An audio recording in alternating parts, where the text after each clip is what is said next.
আমি প্রবাসী বহু লোকরে বলছি, বুকে জড়াইয়া বেটা এমন বিদেশ কইরো না। 16 বছর তুমি বেটা কষ্ট করে বিদেশ করো, তোমার একটা একটা ঘাম, একটা একটা টাকার মধ্যে, রিয়ালের মধ্যে বেটা তার ঘামে ভিজা, তার কষ্টে ভিজা, তার কলিজাটা পানি করে ফেলছে।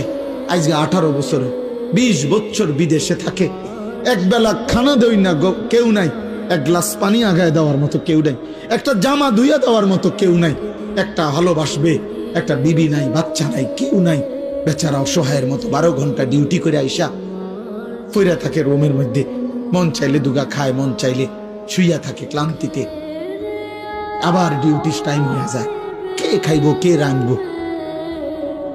এত কিছুর বিনিময়ে তোমার স্ত্রী দেশে বাজারে বাজারে ঘুরে গেরাম চুক্তি বেড়াইতে লগে কথা কয়, তোমার ছেলে নামাজ পড়ে না, তোমার মেয়ে অসৎ চরিত্রবান, চরিত্রহীন কোন লম্পটের সাথে হারাম প্রেম করছে, আর তুমি বিদেশ করতে আসো।